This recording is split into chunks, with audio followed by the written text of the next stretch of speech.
Age ಆಗ್ತಿದ್ದಂಗೆ quality decrease ಆಗುತ್ತೆ, count decrease ಆಗುತ್ತೆ, motility decrease ಆಗುತ್ತೆ. ಟೆಸ್ಟೋಸ್ಟೆರಾನು ಅಷ್ಟೇ. ಜಿಮ್ಗೆ ಹೋಗೋ ಪುರುಷರು ಏನು ಮಾಡ್ತಾರೆ, ಓವರ್ ಟ್ರೈನ್ ಮಾಡ್ತಾರೆ, ರಿಕವರಿಗೆ ಜಾಸ್ತಿ ಟೈಮ್ ಕೊಡೋದಿಲ್ಲ, ಸಪ್ಲಿಮೆಂಟ್ಸ್ ತೊಗೊಳಕ್ಕೆ ಶುರು ಮಾಡ್ತಾರೆ. ಇನ್ನು ಕೆಲವರು ಶಾರ್ಟ್ ಪೀರಿಯಡಲ್ಲೇ ಅವ್ರಿಗೆ ಎಫೆಕ್ಟ್ ಗೊತ್ತಾಗಬೇಕು ಅಂತ ಕೆಲವರು ಸ್ಟಿರಾಯ್ಡ್ ಪುರುಷರಲ್ಲೂ ಹಾರ್ಮೋನ್ ಇಂಪ್ಯಾಕ್ಟ್ ಜಾಸ್ತಿ ಇದೆ ಫರ್ಟಿಲಿಟಿ ಮೇಲೆ. ಒಂದು ಸೈಕಲ್ ಕಂಪ್ಲೀಟ್ ಆಗಬೇಕಂದ್ರೆ ಒಂದು ಪುರುಷನಲ್ಲಿ 3 ರಿಂದ 6 ತಿಂಗಳು ತೊಗೊಳುತ್ತೆ. ನೀವು ಒಬ್ಬ ಮನುಷ್ಯನ ನೋಡಿದ ತಕ್ಷಣ, ಪುರುಷನ ನೋಡಿದ ತಕ್ಷಣ ನಾರ್ಮಲ್ ವೆಯ್ಟ್ ಇದೆ, ಫಿಸಿಕಲಿ ಫಿಟ್ ಇದ್ದಾರೆ ಅಂದರೆ ರಿಪ್ರೊಡಕ್ಟಿವ್ಲಿ ಫಿಟ್ ಅಂತ ಹೇಳಲಿಕ್ಕೆ ಬರಲ್ಲ. ನಿಮ್ಮದು ಹಾರ್ಮೋನ್ ಲೆವೆಲ್ಸ್ ನೋಡ್ತಾರೆ, ಸ್ಪರ್ಮ್ ಅನಾಲಿಸಿಸ್ ಮಾಡ್ತಾರೆ, ಫಿಸಿಕಲ್ ಎಕ್ಸಾಮಿನೇಷನ್ ಮಾಡ್ತಾರೆ. ಈ ವೀರ್ಯಾಣು ಅಥವಾ ಸ್ಪರ್ಮ್ ಪ್ರೊಡಕ್ಷನ್ ಮೇಲೆ ತುಂಬ ಎಫೆಕ್ಟ್ ಬೀಳುತ್ತೆ. ಒಬೆಸಿಟಿಗೆ ಹೋದಾಗ ಆಲ್ಮೋಸ್ಟ್ 30% ಫರ್ಟಿಲಿಟಿ ಪ್ರಾಬ್ಲಮ್ಸ್ಗಳು ಬರುತ್ತೆ. ಸೋಮಾರಿ ಜೀವನದೇ ಮೋಸ್ಟ್ ಇಂಪಾರ್ಟೆಂಟ್ ಕಾಸ್, ಬಿಕಾಸ್ ಅದ್ರ ಸುತ್ತನೇ ಎಲ್ಲ ಇನ್ಕ್ಲೂಡ್ ಆಗಿರುತ್ತೆ. Screen time is playing a major role. ಮಕ್ಕಳಲ್ಲೂ ಅಷ್ಟೇ, ಯುವಕರಲ್ಲೂ ಅಷ್ಟೇ, ಯುವತಿಯಲ್ಲೂ ಅಷ್ಟೇ. ಸೊ ವೆಸ್ಟರ್ನ್ ಕಂಟ್ರೀಸಲ್ಲೆಲ್ಲ is a big market for testosterone supplement. Smoking effects almost 15 to 20%. ಇದು ಮಿತ್ ಅಲ್ಲ, ಇದು ಸತ್ಯ. ಸೊ ಜಾಸ್ತಿ ಲಾಂಗ್ ರೈಡ್ ಮಾಡೋರು ಕೂತೇನೆ ಅವರು ಸ್ವಲ್ಪ ಚೇಂಜಸ್ಗಳನ್ನ ಗೊಳಿಸ್ಕೋಬೇಕಾಗತ್ತೆ. ನಿಮ್ಮ ಮಸಲ್ನ ಹೇಗೆ ನೀವು ಜಾಸ್ತಿ ಫೋಕಸ್ ಮಾಡ್ತೀರಾ, ಅದಕ್ಕೆ ಹೆಂಗೆ ನೀವು ಅದನ್ನು ಇನ್ವೆಸ್ಟ್ ಮಾಡ್ತೀರಾ, ಅದೇ ರೀತಿ ನಿಮ್ಮ ರಿಪ್ರೊಡಕ್ಟಿವ್ ಹೆಲ್ತ್ ಮೇಲೆ ಜಾಸ್ತಿ ಇನ್ವೆಸ್ಟ್ ಮಾಡಿ. ನಿಮ್ಮ ಔಟ್ಕಮ್ ಚೆನ್ನಾಗಿರುತ್ತೆ, ಫ್ಯಾಮಿಲಿ ಹೆಲ್ತು ಚೆನ್ನಾಗಿರುತ್ತೆ.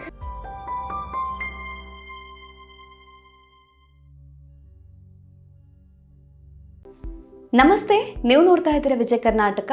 ನಾನು ರುಕ್ಷಾ ಕೋಟ್ಯಾನ್. ಕಾಮನ್ ಆಗಿ ಫರ್ಟಿಲಿಟಿ ಇಶ್ಯೂ ಬಂತು ಅಥವಾ ಬಂಜೆತನ ಬಂತು ಅಂದಾಗ ನಾವು ಬ್ಲೇಮ್ ಮಾಡುವಂಥದ್ದು ಮಹಿಳೆಯರನ್ನೇ. ಆದರೆ ಈಗ ಈ ಒಂದು ಮೈಂಡ್ ಸೆಟ್ ಏನಿದೆ ನಿಧಾನವಾಗಿ ಚೇಂಜ್ ಆಗ್ತಾ ಇದೆ. ಒಂದು ಮಗು ಆಗೋದಕ್ಕೆ ತಾಯಿಯಷ್ಟೇ ತಂದೆಯೂ ಕೂಡ ಕಾರಣ ಆಗ್ತಾರೆ ಅನ್ನುವಂಥದ್ದು ನಮಗೆ ತಿಳಿಯಲೇಬೇಕಾಗಿರುವಂಥ ಒಂದು ಸತ್ಯ ಅಂತ ಹೇಳ್ಬೋದು. ಹಾಗಿದ್ರೆ ಇನ್ನು ಪುರುಷರ ವಿಚಾರಕ್ಕೆ ಬಂದಾಗ ಅವರಿಗೆ ವೀರ್ಯಾಣುವಲ್ಲಿ ಯಾವೆಲ್ಲ ಸಮಸ್ಯೆ ಉಂಟಾಗಬಹುದು, ಕ್ವಾಲಿಟಿ ಆಫ್ ಸ್ಪರ್ಮ್ ಅಂತ ಹೇಳಿದರೆ ಏನು, ಮಗು ಆಗೋದಕ್ಕೆ ಪುರುಷರ ಆರೋಗ್ಯ ಎಷ್ಟು ಮುಖ್ಯ ಆಗುತ್ತೆ, ಸೊ ರೀಪ್ರೊಡಕ್ಟಿವ್ ಹೆಲ್ತ್ ಅಂತ ಹೇಳಿದರೆ ಏನು, ಈ ಎಲ್ಲ ವಿಚಾರದ ಬಗ್ಗೆ ಹೆಚ್ಚಿನ ಮಾಹಿತಿಯನ್ನು ತಿಳಿಸ್ಕೊಡೋದಕ್ಕೆ ಇವತ್ತು ನಮ್ಮ ಜೊತೆ ಇದ್ದಾರೆ doctor Chandan M N, consultant urologist and andrologist, Apollo hospital, Seshadripuram, Bangalore. Doctor, ಕಾರ್ಯಕ್ರಮಕ್ಕೆ ಸ್ವಾಗತ. ನಮಸ್ತೆ. ಎಲ್ಲ ವಿಕೆ ಹೆಲ್ತ್ ವೀಕ್ಷಕರಿಗೂ ನಮಸ್ತೆ. ಡಾಕ್ಟರ್, ಈಗ ಪುರುಷರ ಆರೋಗ್ಯ ಅಂತ ಬಂದಾಗ ಅಥವಾ ಈ ಫರ್ಟಿಲಿಟಿ ಅಂತ ಬಂದಾಗ ನಾನು ಆಗಲೇ ಹೇಳಿದಾಗೆ ಕಾಮನ್ ಆಗಿ ಅದು ಜಾಸ್ತಿ ಹುಡುಗಿರ ಕಡೆಗೆ ಫೋಕಸ್ ಮಾಡ್ತಾರೆ. ಬಟ್ ಹುಡುಗರ ವಿಚಾರದ ಬಗ್ಗೆ ಕೂಡ ನಾವು ಮಾತಾಡಲೇಬೇಕಾಗತ್ತೆ ಅಂತ. ಸೊ ಇವಾಗ ಹೇಗಾಗುತ್ತೆ ಅಂತ ಹೇಳಿದ್ರೆ ಅವರು 30 ಏಜ್ ದಾಟಿಲ್ಲದೆ ಇದ್ರೂ ಕೂಡ ಅವರಿಗೆ ಫರ್ಟಿಲಿಟಿ ಇಶ್ಯೂ ಬರುವಂಥ ಸಾಧ್ಯತೆಗಳು ಹೆಚ್ಚಾಗ್ತಾ ಇದ್ದಾವೆ. ಸೊ ಎಲ್ಲಿ ಇದಕ್ಕೆ ಮುಖ್ಯ ಕಾರಣ ಏನು, ಸೊ ಎಲ್ಲಿ ಪ್ರಾಬ್ಲಮ್ ಆಗ್ತಾ ಇದೆ, ಆ್ಯಕ್ಚುಲ್ ಕಾಸ್ ಏನು ಅಂತ? ಸೊ ನೀವು ಹೇಳಿದಾಗೆ ಮಹಿಳೆಯರ ಮೇಲೆ ನಾವು ಫರ್ಟಿಲಿಟಿ ಪ್ರಾಬ್ಲಮ್ನ ತುಂಬ ವಹಿಸೋದಕ್ಕಾಗಲ್ಲ. ಸೊ ಈ ಡಿಬೇಟ್ ತುಂಬ ನಡ್ಕೊಂಡ್ಬಂದಿದೆ, ಲಾಟ್ ಆಫ್ ಸ್ಟಡೀಸ್ ಇದ್ದಾವೆ, ಡೇಟಾ ಇದ್ದಾವೆ. ಈಗ ಪುರುಷರು ಆಲ್ಮೋಸ್ಟ್ 50% ಫರ್ಟಿಲಿಟಿಗೆ ಕಾರಣರಾಗ್ತಾರೆ. ಸೊ ಅದಕ್ಕೆ ಏನು ಮೇಯ್ನ್ ಕಾರಣ, ನೀವು ಹೇಳಿದಾಗೆ 30 ವಯಸ್ಸು ಅಥವಾ ಯಂಗ್ ಯುವಕರಲ್ಲಿ ಏನೇನು ಕಾರಣಗಳಾಗ್ಬೋದು ಅಂದರೆ, ಮೋಸ್ಟ್ ಇಂಪಾರ್ಟೆಂಟ್ ಈಗಿನ ಮಾಡ್ರನ್ ಲೈಫ್ ಸ್ಟೈಲ್. ಈ ಮಾಡ್ರನ್ ಲೈಫ್ ಸ್ಟೈಲ್ನ ಎಲ್ಲವೂ ಚೇಂಜ್ ಮಾಡೋ ಅಂಥ ಮಾಡ್ರನ್ ಲೈಫ್ ಸ್ಟೈಲ್. ಯಾವುದೇ ಒಂದು ಈಗ ಈ ಥರ ಬಂದುಬಿಡ್ತು ನಮಗೆ ಸರಿ ಮಾಡ್ಕೊಳ್ಳೋಕ್ಕೆ ಆಗಲ್ಲ ಅನ್ನೋದು ಏನೂ ಇಲ್ಲ.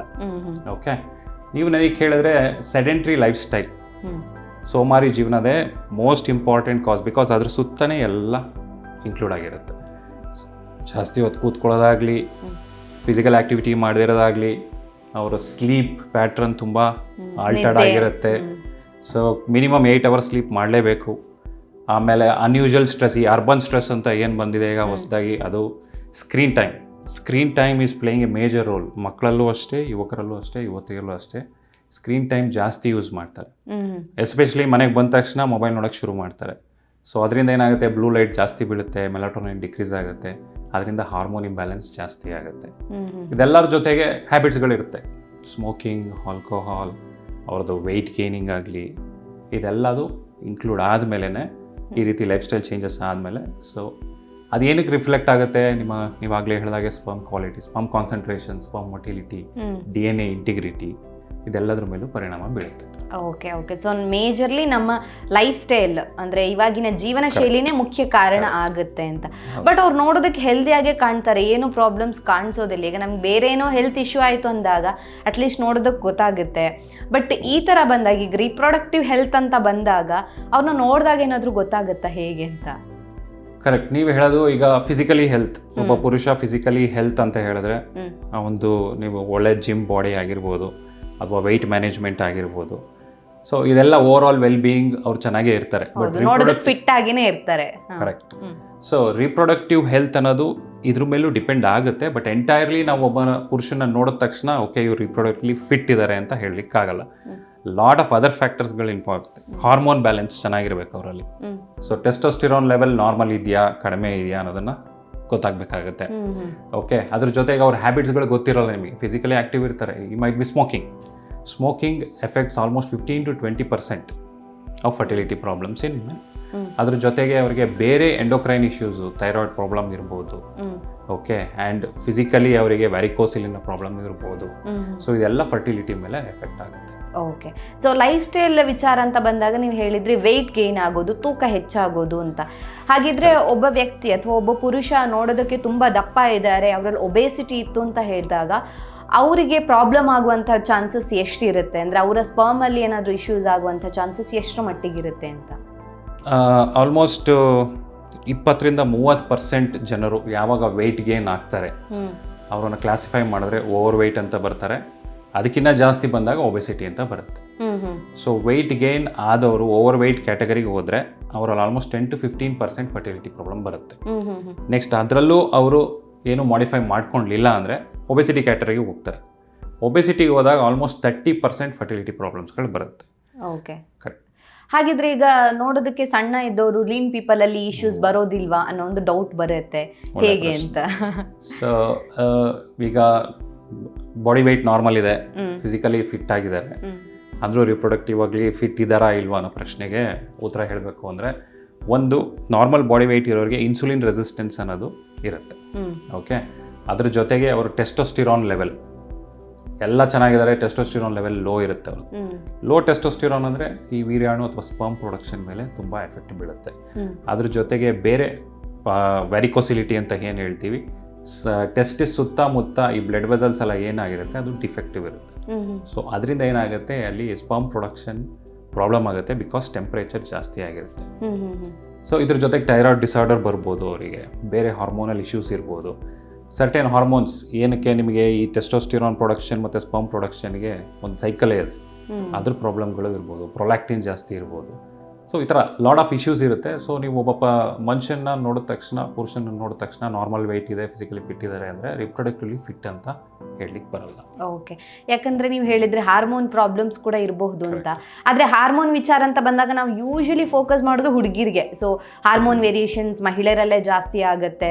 ಅದು ಪೀರಿಯಡ್ಸ್ ಆದಾಗಲೂ ಆಗಿರ್ಬೋದು, ಆಫ್ಟರ್ ಮೆನೋಪಾಸ್ ಕೂಡ ಅವರಲ್ಲಿ ಒಂದಿಷ್ಟು ಪ್ರಾಬ್ಲಮ್ಸ್ಗಳಾಗುತ್ತೆ ಅಂತ. ಬಟ್ ಪುರುಷರಲ್ಲೂ ಕೂಡ ಹಾರ್ಮೋನ್ ವೇರಿಯೇಷನ್ಸ್ ಆಗುತ್ತೆ, ಅವರಲ್ಲೂ ಪ್ರಾಬ್ಲಮ್ಸ್ ಇರುತ್ತೆ. ಬಟ್ ಅದ್ರ ಬಗ್ಗೆ ಯಾರು ಅಷ್ಟಾಗಿ ಫೋಕಸ್ ಮಾಡೋದಿಲ್ಲ, ಅಷ್ಟಾಗಿ ಮಾತಾಡೋದಿಲ್ಲ ಅಂತ ಅನಿಸುತ್ತೆ. ಸೊ ಹಾಗಾಗಿ ಹಾರ್ಮೋನ್ ವೇರಿಯೇಷನ್ಸ್ ಪುರುಷರಲ್ಲಿ ಆಗುವಂಥದ್ದು ಕೂಡ ಅವರ ಸ್ಪರ್ಮ್ ಕ್ವಾಲಿಟಿಯನ್ನು ತಗ್ಸೋದಕ್ಕೆ ಒನ್ ಆಫ್ ದ ರೀಸನ್ ಆಗಿರಬಹುದು. ತುಂಬಾ ದೊಡ್ಡ ಕಾರಣನೇ ಇರುತ್ತೆ ಹಾರ್ಮೋನ್ ವೇರಿಯೇಷನ್ಸ್. ಆಗಲೇ ಹೇಳಿದಾಗಲೇ ನಾನು ಟೆಸ್ಟೋಸ್ಟಿರಾನ್ ಇರ್ಬೋದು ನಿಮಗೆ, that is the major organ. ಒಂದು ಫ್ಯಾಕ್ಟ್ರಿಲಿ ಏನೇ ಪ್ರೊಡಕ್ಷನ್ ಆಗಬೇಕಂದ್ರೆ ಟೆಸ್ಟೋಸ್ಟಿರಾನ್ ನಾರ್ಮಲ್ ಲೆವೆಲಲ್ಲಿ ಇರಲೇಬೇಕು. ಸೊ ಈ ಒಬೆಸಿಟಿ ಆದಾಗ ಏನಾಗುತ್ತೆ, ಟೆಸ್ಟೋಸ್ಟಿರಾನ್ ಲೆವೆಲ್ ಕಡಿಮೆ ಆಗಿಬಿಡುತ್ತೆ, ಈಸ್ಟ್ರೋಜನಿಗೆ ಕನ್ವರ್ಟ್ ಆಗಿಬಿಡುತ್ತೆ. ಅಥವಾ ಪ್ರೊಲ್ಯಾಕ್ಟಿನ್ ಜಾಸ್ತಿ ಆದಾಗಲೂ ಪ್ರಾಬ್ಲಮ್ ಆಗುತ್ತೆ.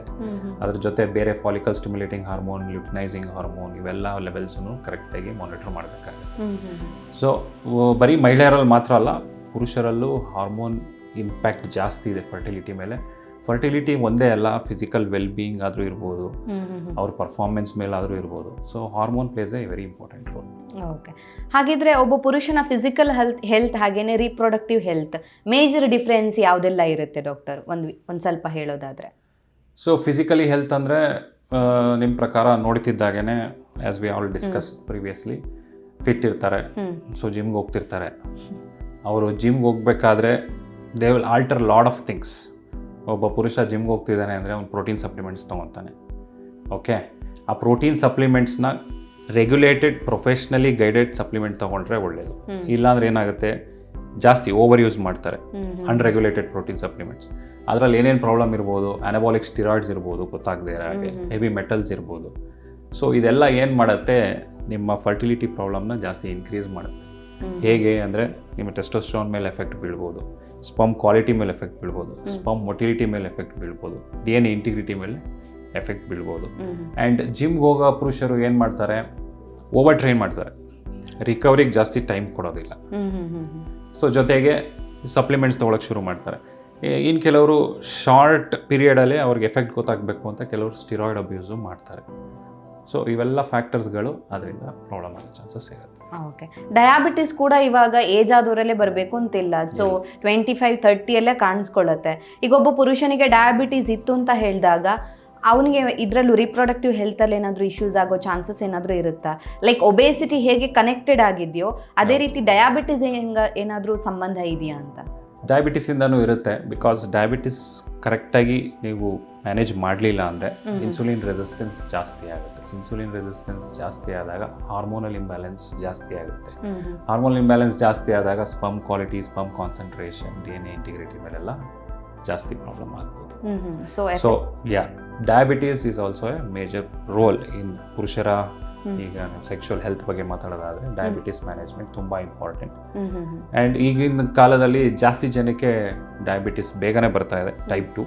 That is because life style, modern life ಸ್ಟೈಲಿಂದನೂ ಡಯಾಬಿಟಿಸ್ ಪ್ರಾಬ್ಲಮ್ ಬರ್ತಾ ಇದೆ. ಸೊ ಅವರಿಗೆ ಲೈಫ್ ಸ್ಟೈಲಿಂದ ಡಯಾಬಿಟಿಸ್ ಬಂದಿದೆ ಅಂದರೆ ಡೆಫಿನೆಟ್ಲಿ ರಿಪ್ರೊಡಕ್ಟಿವ್ ಹೆಲ್ತ್ ಮೇಲೆ ಎಫೆಕ್ಟನ್ನು ಮಾಡುತ್ತೆ ಅಂತ. ಓಕೆ, ಸೊ ನಾವು ಕ್ವಾಲಿಟಿ ಆಫ್ ಸ್ಪರ್ಮ್ ಬಗ್ಗೆ ಮಾತಾಡ್ತಾ ಇದ್ದೀವಲ್ಲ.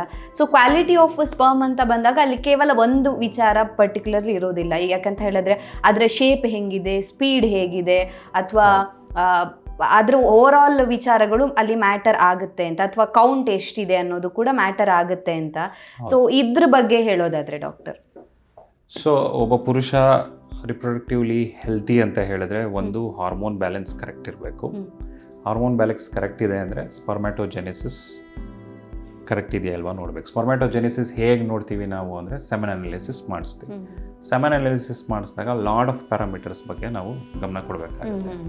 Most important first and foremost is sperm count ಅಥವಾ ಸ್ಪರ್ಮ್ ಕಾನ್ಸಂಟ್ರೇಷನ್. ಅದು ನಿಮ್ಮ ಫರ್ಟಿಲಿಟಿಗೆ ರಿಫ್ಲೆಕ್ಟ್ ಆಗಬೇಕು ಅಂದರೆ ಒಳ್ಳೆ ಕೌಂಟ್ ಇರಬೇಕಾಗುತ್ತೆ. ಅದು ನೆಕ್ಸ್ಟ್ ಟೈಮ್ ಬಂದಾಗ ನಮಗೆ motility. So sperm motility plays a major role in fertilization ಎಲ್ಲ. ಸೊ ಮೊಟಿಲಿಟಿಗೆ ತುಂಬ ಹಲವಾರು ಕಾರಣಗಳು ಬರ್ತವೆ. ಫಿಸಿಕಲ್ ಫ್ಯಾಕ್ಟರ್ಸ್ ಆದರೂ ಇರ್ಬೋದು, ಅಥವಾ ನಿಮ್ಮ ಮಾಡರ್ನ್ ಲೈಫ್ ಸ್ಟೈಲ್ಸ್ ಆದರೂ ಇರ್ಬೋದು. ಸೊ ಮೊಟಿಲಿಟಿ ಲೋ ಆದಷ್ಟು ನಾವು ಅದನ್ನು ಅಜೋಸ್ಪರ್ಮಿಯಾ ಅಂತ ಕರಿತೀವಿ. ಕೌಂಟ್ ಲೋ ಆದಷ್ಟು ನಾವು ಅದನ್ನು ಒಲಿಗೋಸ್ಪರ್ಮಿಯಾ ಅಂತೀವಿ. ಸೊ ಇದರಿಂದ ಮಾಡರ್ನ್ ಲೈಫ್ ಸ್ಟೈಲಿಂದ ಎರಡು ಕಂಬೈನ್ ಆಗಿ ಒಲಿಗೋ ಅಜೋಸ್ಪರ್ಮಿಯಾ ಅಂತ ನಾವು ಅದನ್ನು ಬ್ರ್ಯಾಂಡ್ ಮಾಡ್ಬೋದು. Next important thing is DNA integrity ಬರುತ್ತೆ. ಓಕೆ, ಸ್ಪರ್ಮಲ್ಲಿ ಆ DNA ಇಂಟಿಗ್ರಿಟಿ ಕರೆಕ್ಟಾಗಿಲ್ಲ ಅಂದರೆ DNA ಫ್ರಾಗ್ಮೆಂಟೇಷನ್ ಎಲ್ಲ ಆಗ್ತಾ ಇದೆ ಅಂದರೆ ಔಟ್ಕಮ್ ಚೆನ್ನಾಗಿರಲ್ಲ. ಆ್ಯಂಡ್ ರಿಪೀಟೆಡ್ ಪ್ರೆಗ್ನೆನ್ಸಿ ಲಾಸಸ್ಗಳು ಆಗ್ಬೋದು ಸ್ಪರ್ಮ್ ಹೆಲ್ತ್ ಇಲ್ಲ ಅಂದರೆ. ಸೊ ಒಬ್ಬ ಪುರುಷನಲ್ಲಿ ಬರೀ ಸ್ಪರ್ಮ್ ಕೌಂಟ್ ಚೆನ್ನಾಗಿದ್ದರೆ ಅಥವಾ ಫಿಸಿಕಲಿ ಫಿಟ್ ಇದ್ದರೆ ಅವರು ಏನು ಪ್ರಾಬ್ಲಮ್ ಇಲ್ಲ ಅಂತ ಹೇಳ್ತಾರಲ್ಲ ಜನಗಳು, ಅದು ತಪ್ಪು. ಒಳ್ಳೆ ಸ್ಪರ್ಮ್ ಹೆಲ್ತ್ ಇದೆ ಅಂದರೆ not only for is able to father a child ಅಂತ ಅಲ್ಲ, child development and good pregnancy ಔಟ್ಕಮ್ಗೂ ಎಫೆಕ್ಟ್ ಆಗುತ್ತೆ. ಓಕೆ, ಇನ್ನು ಕೆಲವ್ರು ಹೇಳ್ತಾರೆ, ಈಗ ನೀವು ಹೇಳಿದ್ರಿ ನಮ್ಮದು ಲೈಫ್ ಸ್ಟೈಲ್ ಯಾವ ಥರ ಇದೆ ಅದ್ರೂ ಎಫೆಕ್ಟ್ ಆಗುತ್ತೆ ಅಂತ. ಹೆಚ್ಚು ಹೊತ್ತು ನಾವು ತೊಡೆ ಮೇಲೆ ಲ್ಯಾಪ್ಟಾಪನ್ನು ಇಟ್ಕೊಂಡು ಕೆಲಸ ಮಾಡಿದ್ರೆ ಅದ್ರ ಹೀಟಿಗೂ ಪ್ರಾಬ್ಲಮ್ ಆಗುತ್ತೆ ಅಂತ. ನಿಜವಾಗಿಯೂ ಹೌದಾ? ಇದ್ರ ಹಿಂದೆ ಸೈಂಟಿಫಿಕ್ ರೀಸನ್ ಏನಾದರೂ ಇದೆಯಾ ಅಂತ? ಇದೆ. So lot of studies have been conducted worldwide as well as in India. So ನೀವು ತುಂಬ ಹೊತ್ತು ಕೂರೋದು, ಆಲ್ಮೋಸ್ಟ್ ಒಂದು ಸ್ಟಡಿ ಇದೆ ಹ್ಯೂಮನ್ ರಿಪ್ರೊಡಕ್ಟಿವ್ ಹೆಲ್ತಿಂದ, ಮೋರ್ ದೆನ್ 8 hours ಕೂತ್ರೆ ನೀವು ಅದ್ರ ಜೊತೆಗೆ ನೀವು ಲ್ಯಾಪ್ಟಾಪ್ ಇಟ್ಕೊಂಡ್ರೆ, ಸೊ ಲ್ಯಾಪ್ಟಾಪಿಂದ ಏನು ಬರುತ್ತೆ ನಿಮಗೆ ಹೀಟ್ ಜನ್ರೇಷನ್ ಆಗ್ತಾ ಇರುತ್ತೆ ಕೆಳಗಡೆ, ಆಮೇಲೆ ಎಲೆಕ್ಟ್ರೋಮ್ಯಾಗ್ನೆಟಿಕ್ ರೇಡಿಯೇಷನ್ಸ್ ಬಿಡುತ್ತೆ. ಸೊ ಇದೆರಡು ಕಂಬೈಂಡ್ ಆದಾಗ ಏನಾಗುತ್ತೆ, ಪೆರಿನಿಯಮ್ ಎಲ್ಲಿ ನಮ್ಮ ಟೆಸ್ಟಿಸ್ ಇರುತ್ತೋ ಪುರುಷರಲ್ಲಿ ಅಲ್ಲಿ ಹೀಟ್ ಇನ್ಕ್ರೀಸ್ ಆಗುತ್ತೆ. ಹೀಟ್ ಇನ್ಕ್ರೀಸ್ ಆದಾಗ ಏನಾಗುತ್ತೆ, ಸ್ಪರ್ಮ್ ಪ್ರೊಡಕ್ಷನ್ನು ಅಷ್ಟು ಆಪ್ಟಿಮಲ್ ಆಗಿ ಆಗಲ್ಲ. ಸೊ ಏನಕ್ಕೆ ಭಗವಂತ ನಮ್ಮ ಪುರುಷರಲ್ಲಿ ಟೆಸ್ಟಿಸ್ನ ಸ್ವಲ್ಪ ಕೆಳಗಡೆ ಇಟ್ಟಿದ್ದಾನೆ, ಬಾಡಿಯಿಂದ ಆಚೆ ಇಟ್ಟಿದ್ದಾನೆ ಅಂದರೆ ಅದು ಸ್ಪರ್ಮ್ ಪ್ರೊಡಕ್ಷನ್ಗೆ 1 to 2 degrees Celsius adequate optimal ಅಮೌಂಟಲ್ಲಿ ಸ್ಪರ್ಮ್ ಪ್ರೊಡ್ಯೂಸ್ ಆಗುತ್ತೆ. ಸೊ ಟೆಂಪ್ರೇಚರ್ ಇನ್ಕ್ರೀಸ್ ಆದಂಗೆ ಸ್ಪರ್ಮ್ ಪ್ರೊಡಕ್ಷನಲ್ಲಿ ಪ್ರಾಬ್ಲಮ್ ಆಗುತ್ತೆ. ಕಾನ್ಸಂಟ್ರೇಷನ್ ಆದರೂ ಇರ್ಬೋದು, ಮೊಟಿಲಿಟಿ ಆದರೂ ಇರ್ಬೋದು, DNA ಇಂಟಿಗ್ರಿಟಿ ಆದರೂ ಇರ್ಬೋದು. ಸೊ ಟೆಂಪ್ರೇಚರ್ ಇನ್ಕ್ರೀಸ್ ಆಗ್ತಿದ್ದಂಗೆ ಸ್ಪರ್ಮ್ ಪ್ರೊಡಕ್ಷನ್ ಮೇಲೆ ಎಫೆಕ್ಟ್ ಬೀಳುತ್ತೆ. ಓಕೆ ಡಾಕ್ಟರ್, ಹಾಗಿದ್ರೆ ಈಗ ನಿಮ್ಮ ಹತ್ರಕ್ಕೆ ಈಗ ಯೂರಾಲಜಿಸ್ಟ್ ಆಗಿರ್ಬೋದು, ಇವ್ರ ಹತ್ರ ಯಾವಾಗ ಬರಬೇಕು ಅನ್ನುವಂಥ ಒಂದು ಡೌಟ್ಸ್ ಕೂಡ ಇರುತ್ತೆ. ಈಗ ಯೂಶಲಿ ಈಗ ಮಹಿಳೆಯರಿಗೆ ಏನಾದರೂ ಪ್ರಾಬ್ಲಮ್ ಆದಾಗ ಅವರು ಆಬ್ವಿಯಸ್ಲಿ ಗೈನಕಾಲಜಿ ಹತ್ರ ಹೋಗ್ತಾರೆ ಅಥವಾ IVF ಟ್ರೈ ಮಾಡ್ತಾರೆ. ಆದರೆ ಎಷ್ಟು ಟೈಮ್ ಆದಮೇಲೆ, ಈಗ ನಾವು ಫ್ಯಾಮಿಲಿ ಪ್ಲಾನಿಂಗ್ ಮಾಡ್ತಾ ಇದ್ದೀವಿ ಅಥವಾ ಮಗು ಬೇಕು ಅಂತ ಬಯಸ್ತಾ ಇದ್ದೀವಿ, ಎಷ್ಟು ಟೈಮ್ ಆದಮೇಲೆ ಟ್ರೈ ಮಾಡಿದ್ರು ಆಗಲಿಲ್ಲ ಅಂದಾಗ ನಿಮ್ಮ ಹತ್ರ ಬಂದು ಟೆಸ್ಟ್ ಮಾಡಿಸ್ಕೋಬೇಕಾಗುತ್ತೆ ಅಂತ? ಸೊ ಇದು ಒಳ್ಳೆ ಪ್ರಶ್ನೆ. ಇಲ್ಲಿ ನಾನು ಏನು ಹೇಳೋಕ್ಕೆ ಇಷ್ಟಪಡ್ತೀನಿ ಅಂದರೆ, ಮುಂಚೆ ಏನಾಗ್ತಿತ್ತು ಅಂದರೆ ತುಂಬ ಸಲ ಟ್ರೈ ಮಾಡಿ, ತುಂಬ ವರ್ಷಗಳು ಟ್ರೈ ಮಾಡಿ ಗೈನಕಾಲಜಿಸ್ಟ್ ಅಥವಾ ಫರ್ಟಿಲಿಟಿ ಎಕ್ಸ್ಪರ್ಟ್ ಹತ್ರ ಜಾಸ್ತಿ ಟ್ರೈ ಮಾಡಿ ಆದ್ರೂ ಸಕ್ಸಸ್ ಆಗಲಿಲ್ಲ ಅಂದರೆ ನಮ್ಮ ಯೂರಾಲಜಿಸ್ಟ್ ಅಥವಾ ಆಂಡ್ರಾಲಜಿಸ್ಟ್ ಹತ್ರ ಬರ್ತಿದ್ರು. ಲಾಸ್ಟಿಗೆ ಬರ್ತಾ ಇದ್ರೆ ಹೌದು, ಲಾಸ್ಟಿಗೆ ಬರ್ತಿದ್ರು. ಏನಕ್ಕೆ ಜನಗಳು ಅಥವಾ ಪಬ್ಲಿಕ್ ಅವೇರ್ನೆಸ್ ಹೇಗಿತ್ತು ಅಂದರೆ ಫರ್ಟಿಲಿಟಿ ಅಥವಾ ಒಂದು ಮಗುನ ಏನಾದ್ರು ಮಾಡಬೇಕು ಅಂತ ಹೇಳಿದ್ರೆ ವಿಮೆನ್ ಫ್ಯಾಕ್ಟರ್ ಅಂದರೆ ಮಹಿಳೆಯರೇ ಮೇನ್ ಪ್ರಾಬ್ಲಮ್ಮು. ಸೊ ಹಾಗಾಗಿ ಆ ಕಡೆ ಜಾಸ್ತಿ ಇತ್ತು. ಬಟ್ ಈಗ ಏನಾಗ್ತಾ ಇದೆ, lot of studies are coming up, ಎಲ್ಲ ಕಡೆಯಿಂದನೂ ಪ್ರೂವ್ ಆಗ್ತಾ ಇದೆ 50% ಆಲ್ಮೋಸ್ಟ್ 50% ಪುರುಷರು ಇನ್ವಾಲ್ವ್ ಆಗಿರ್ತಾರೆ ಅಂತ. ಸೊ ಹಾಗಾಗಿ ಈಗ ರೆಗ್ಯುಲರ್ ಹೆಲ್ತ್ ಚೆಕಪ್ ಹೆಂಗೆ ಮಾಡಿಸ್ಕೊತಾರೆ, ಎಲ್ಲರೂ ಹೋಗಿ ಹಾರ್ಟ್ ಚೆಕಪ್ ಮಾಡ್ಕೊತಾರೆ, ಎಲ್ಲ ಮಾಡ್ಕೊತಾರೆ. So whenever you are planning for kid, ಮಗು ಮಾಡ್ಕೋಬೇಕು ಅಂತ ಹೇಳಿದಾಗ ಜನರಲ್ ಹೆಲ್ತ್ ಚೆಕಪ್ ಜೊತೆಗೆ ನಿಮ್ಮ ಆಂಡ್ರಾಲಜಿ ಹೆಲ್ತ್ ಚೆಕಪ್ ಮಾಡಿಸ್ಕೊಂಡ್ರು ಉತ್ತಮ.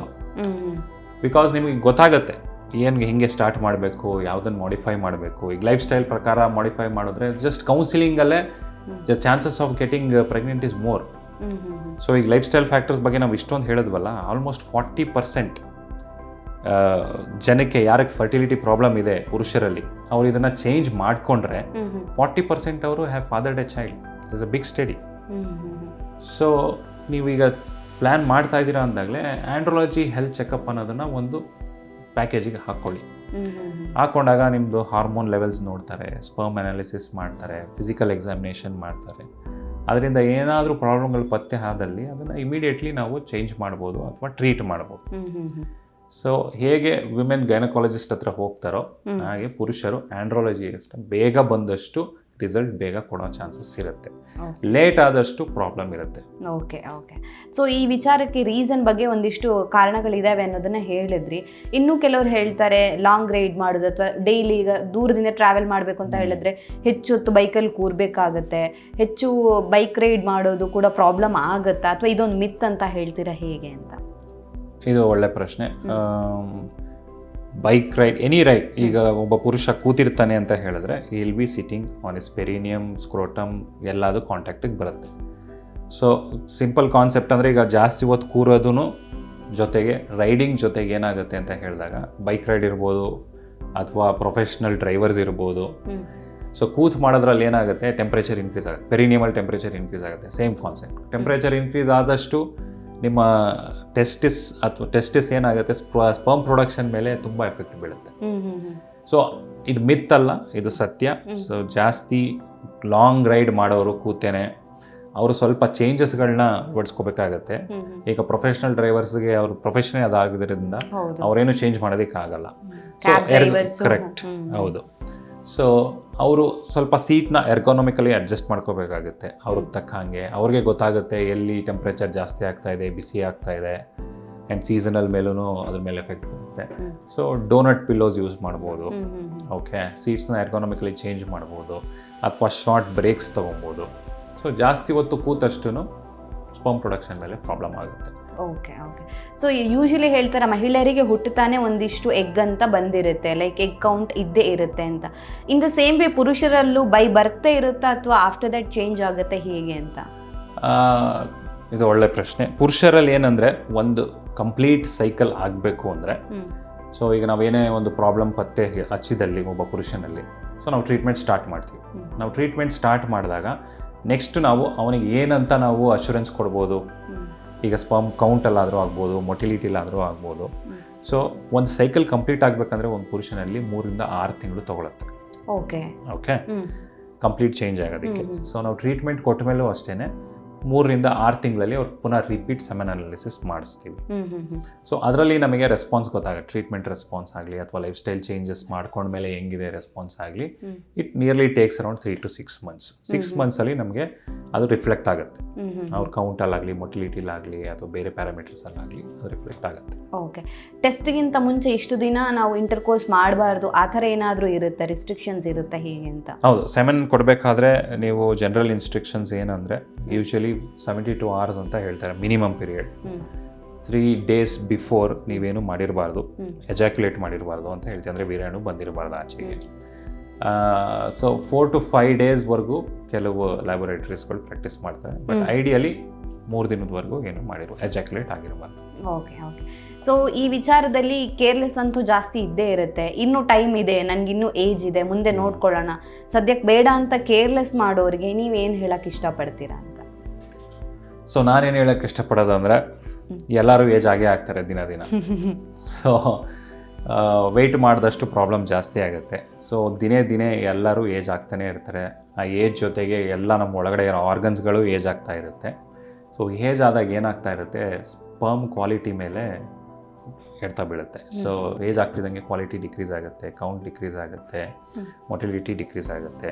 ಟೆಸ್ಟೋಸ್ಟಿರಾನು ಅಷ್ಟೇ. ಸೊ ಟೆಸ್ಟೋಸ್ಟಿರಾನ್ ಪೀಕ್ ನಿಮಗೆ ಅಡೋಲಸೆಂಟಿಂದ ಇರುತ್ತೆ, ಅಡಲ್ಟ್ಹುಡಲ್ಲಿ ಇರುತ್ತೆ, ಆಮೇಲೆ ನೆಕ್ಸ್ಟ್ ಕಡಿಮೆ ಆಗ್ತಾ ಹೋಗ್ಬಿಡುತ್ತೆ. ಸೊ ವೆಸ್ಟರ್ನ್ ಕಂಟ್ರೀಸಲ್ಲೆಲ್ಲ is a big market for testosterone supplement. So ನಮ್ಮಲ್ಲಿ ಅದೆಲ್ಲ ಇನ್ನೂ ಬಂದಿಲ್ಲ. ಕೆಲವ್ರು ಜನಕ್ಕೆ ಅವೇರ್ನೆಸ್ ಇರೋರು ತೊಗೊತಾರೆ, ಬಟ್ ವೆಯ್ಟ್ ಮಾಡೋದ್ರಲ್ಲಿ ಯಾವುದೇ ನಿಮಗೆ ಬೆನಿಫಿಟ್ ಆಗೋದಿಲ್ಲ. ಸೊ ನಿಮಗೆ ಪ್ಲ್ಯಾನ್ ಮಾಡ್ತಿದ್ದಾಗೇ ಬಂದು ಒಬ್ಬ ಪ್ರೊಫೆಷ್ನಲ್ ಆ್ಯಂಡ್ರೋಲಜಿಸ್ಟ್ನ ಕನ್ಸಲ್ಟ್ ಮಾಡಿ ಅವ್ರ ಹತ್ರ ಬೇಸಿಕ್ ವರ್ಕ್ ಮಾಡಿಕೊಂಡು ಅದ್ರ ಮೇಲೆ ಡಿಸೈಡ್ ಮಾಡ್ಬೋದು. ಓಕೆ. ಸೊ ಈ ಟ್ರೀಟ್ಮೆಂಟ್ ಡ್ಯೂರೇಷನ್ ಎಷ್ಟಿರುತ್ತೆ ಅಂತ, ಎಷ್ಟು ಟೈಮ್ ತಗೊಳುತ್ತೆ? ಡ್ಯೂರೇಷನ್ ಇಂಥದ್ದೇ ಇಷ್ಟು ದಿನದಲ್ಲಿ ಇಷ್ಟು ಮಂತ್ಸಲ್ಲೇ ಆಗುತ್ತೆ ಅಂತ ಹೇಳಕ್ಕೆ ಬರೋಲ್ಲ. ಬಟ್ ಯಾಕೆಂದರೆ ಅವರು ಒಬ್ಬೊಬ್ಬರಲ್ಲಿ ಒಬ್ಬೊಬ್ಬರು ಡಿಫ್ರೆಂಟ್ ಪ್ರಾಬ್ಲಮ್ಸ್ಗಳು ಬರುತ್ತೆ. ಸೊ ಮೇಯ್ನ್ ಪ್ರಾಬ್ಲಮ್ ಏನಂತ ನೋಡ್ತೀರಾ ಅಂದರೆ ಮಗು ಮಾಡ್ಕೊಳಕ್ಕಾಗ್ತಿಲ್ಲ ಅಂತ. ಬಟ್ ಅದಕ್ಕೆ ಹಲವಾರು ಕಾರಣಗಳಿದ್ದಾವೆ. ಸೊ ಈಗ ಒಂದು ಲೈಫ್ ಸ್ಟೈಲ್ ಮಾಡಿಫಿಕೇಷನ್ನಲ್ಲೇ ನಿಮ್ಗೆ ಏನಾದರೂ ಟ್ರೀಟ್ಮೆಂಟ್ ಥರ ಅಥವಾ ಕೌನ್ಸಿಲಿಂಗ್ ರಿಯಾಶ್ಯೂರೆನ್ಸ್ ಕೊಡಬೇಕು ಅಂತ ಹೇಳಿದ್ರೆ ಅಟ್ಲೀಸ್ಟ್ 3 to 6 months ಬೇಕಾಗುತ್ತೆ. ಅವ್ರು ಸ್ಟ್ರಿಕ್ಟಾಗಿ ಪ್ರಾಕ್ಟೀಸ್ ಮಾಡಬೇಕು.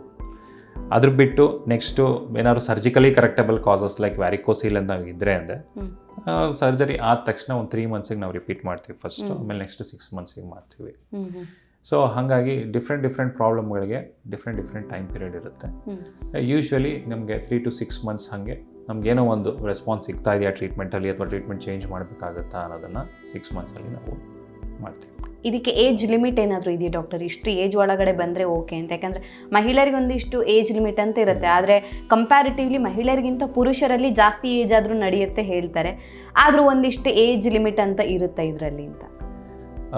ಏಜ್ ಲಿಮಿಟ್ ಅಂದರೆ ಈಗಿನ ಲೈಫ್ ಸ್ಟೈಲ್ ಹ್ಯಾಬಿಟ್ಸ್ಗಳನ್ನ ನೋಡಿಕೊಂಡ್ರೆ, ಸೊ ನೀವು ಯಾವಾಗ ಮದುವೆ ಆಗೋದಕ್ಕೆ ಪ್ಲ್ಯಾನ್ ಮಾಡ್ತಾ ಇದ್ದೀರೋ ಅಥವಾ ಮಕ್ಕಳಾಗೋದಕ್ಕೆ ಪ್ಲ್ಯಾನ್ ಮಾಡ್ತಾ ಇದ್ದೀರೋ ಒಂದು 3 ತಿಂಗಳು ಮುಂಚೆ ಬಂದು ಆ್ಯಂಡ್ರೋಲಜಿಸ್ಟ್ನ ಕನ್ಸಲ್ಟ್ ಮಾಡಿದ್ರೆ ನಿಮಗೆ ಸ್ವಲ್ಪ ಬೆನಿಫಿಟ್ಸ್ ಆಗುತ್ತೆ. ಸೊ ಏಜ್ ವೈಸ್ ನೋಡಿದ್ರೆ ಟಾರ್ಗೆಟ್ ಮಾಡಿದ್ರೆ ಎಕ್ಸಾಕ್ಟ್ ಏಜ್ ಹೇಳೋಕ್ಕೆ ಬರಲ್ಲ ನಿಮಗೆ. ಅಂದರೆ 40 ತನಕ ಓಕೆನಾ? ಅಂದರೆ 40 ತನಕ ನೀವು ಈ ಲೈಫ್ ಸ್ಟೈಲ್ ಹ್ಯಾಬಿಟ್ನ ನಡೆಸ್ಕೊಂಡು ಹೋದರೆ ನೆಕ್ಸ್ಟ್ ಚೇಂಜ್ ಮಾಡೋಕ್ಕಾಗತ್ತೆ ಅಂತನಾ ಆ ರೀತಿ ಬರಲ್ಲ. ಸೊ ಜಾಸ್ತಿ ಈ ಲೈಫ್ ಸ್ಟೈಲ್ ಹ್ಯಾಬಿಟ್ಸ್ನ ಮುಂಚೆನೇ ನೀವು ಕಂಡಿಡ್ಕೊಂಡು ಚೇಂಜ್ ಮಾಡಿಕೊಂಡ್ರೆ ನಿಮ್ಮ ಸ್ಪರ್ಮ್ ಹೆಲ್ತ್ ಮೇಲೆ ಎಫೆಕ್ಟ್ ಚೆನ್ನಾಗಿರುತ್ತೆ. ಲೇಟ್ ಆದಷ್ಟು ಪ್ರಾಬ್ಲಮ್ಮೇ. 40 ಮೇಲೆ ಪರ್ಸೆಂಟೇಜ್ ತುಂಬ ಡಿಕ್ರೀಸ್ ಆಗಿಬಿಡುತ್ತೆ. ನಿಮ್ಮ ಟೆಸ್ಟೋಸ್ಟಿರಾನ್ ಲೆವೆಲ್ ಆದರೂ ಇರ್ಬೋದು, ಸ್ಪರ್ಮ್ ಕ್ವಾಲಿಟಿ ಆದರೂ ಇರ್ಬೋದು. 40 ಮೇಲೆಲ್ಲ ತುಂಬ ಕಷ್ಟ ಆಗುತ್ತೆ. So try to be in a reproductive age group. Almost ನಿಮ್ಗೊಂದು 25 to 35 ಆ ಟೈಮಲ್ಲಿ ನೀವು ಏನೇ ಚೇಂಜಸ್ ಮಾಡ್ಕೊಬೇಕಿದ್ರು ಮಾಡ್ಕೋಬೇಕಾಗುತ್ತೆ. ಓಕೆ. ಹಾಗಿದ್ರೆ ಈಗ ವೀರ್ಯಾಣುವಿನ ಸಂಖ್ಯೆಯನ್ನು ಹೆಚ್ಚಿಸಬೇಕು ಅಥವಾ ಅದರ ಕ್ವಾಲಿಟಿಯನ್ನು ಹೆಚ್ಚಿಸಬೇಕು, ಸ್ಪೀಡನ್ನು ಹೆಚ್ಚಿಸಬೇಕು ಅಂತ ಹೇಳಿದ್ರೆ ಲೈಫ್ ಸ್ಟೈಲ್ ತುಂಬ ಇಂಪಾರ್ಟೆಂಟ್ ಅಂತ ಹೇಳಿದ್ರಿ. ಸೊ ಯಾವೆಲ್ಲ ವಿಚಾರಗಳನ್ನು ಅಳವಡಿಸ್ಕೋಬೇಕು? ಅದು ಫುಡ್ ಆಗಿರ್ಬೋದು, ಎಕ್ಸಸೈಸ್ ಆಗಿರ್ಬೋದು. ಸೊ ಯಾವೆಲ್ಲ ಚೇಂಜಸನ್ನು ಮೇಯ್ನಾಗಿ ಪುರುಷರು ಮಾಡಬೇಕಾಗುತ್ತೆ ಅಂತ. ಸೊ ಇದು ಮೋಸ್ಟ್ ಇಂಪಾರ್ಟೆಂಟ್ ಡಿಸ್ಕಷನ್ ಅಂತ ನಾನು ಹೇಳ್ತೀನಿ ಈ ಪಾಡ್ಕಾಸ್ಟು. ಯಾಕೆಂದರೆ ಲೈಫ್ ಸ್ಟೈಲ್ ಅಂತ ಬಂದಾಗ ಮೇಜರ್ ಲೈಫ್ ಸ್ಟೈಲ್ ಚೇಂಜಸ್ ಏನೇಂದ್ರಲ್ಲಿ ಮಾಡ್ಕೋಬೇಕು ಅಂತ ಹೇಳಿದ್ರೆ ನೀವು ಒಂದು ಸೆಡೆಂಟ್ರಿ ಲೈಫ್ ಸ್ಟೈಲ್ನ ಅವಾಯ್ಡ್ ಮಾಡಬೇಕು. ಆ ಸೆಡೆಂಟ್ರಿ ಲೈಫ್ ಸ್ಟೈಲಲ್ಲಿ ಜಾಸ್ತಿ ಹೊತ್ತು ಕೂತಲ್ಲೇ ಕೂರಬಾರ್ದು. ಸೊ ಫ್ರೀಕ್ವೆಂಟ್ ಬ್ರೇಕ್ಸ್ ತೊಗೊಬೇಕು. Either it is a green tea break, coffee break, ಅಥವಾ just a small interactive break. ಆ ಕೂತಲ್ಲೇ ಕೂರಬಾರ್ದು. ನೆಕ್ಸ್ಟ್ ಏನು ಅನ್ಬೇಕು ಅಂದರೆ ನಿಮಗೆ ಸ್ಕ್ರೀನ್ ಟೈಮ್ನ ನೀವು ರೆಡ್ಯೂಸ್ ಮಾಡಬೇಕು. ಎಸ್ಪೆಷಲಿ ನೀವು ಕಮ್ ಬ್ಯಾಕ್ ಹೋಮ್, ಮನೆಗೆ ಬಂದ ತಕ್ಷಣ ನೀವು ಮೊಬೈಲ್ ನೋಡೋದಾಗಲಿ, ಜಾಸ್ತಿ ಟಿ ವಿ ನೋಡೋದಾಗಲಿ ಅದನ್ನು ಕಡಿಮೆ ಮಾಡಬೇಕಾಗುತ್ತೆ. ಆಗಲೇ ಹೇಳಿದಾಗೆ ಸ್ಕ್ರೀನ್ ಟೈಮ್ ಜಾಸ್ತಿ ಆದಷ್ಟು ನಿಮ್ಮ ಮೆಲಟೋನಿನ್ ಡಿಕ್ರೀಸ್ ಆಗುತ್ತೆ.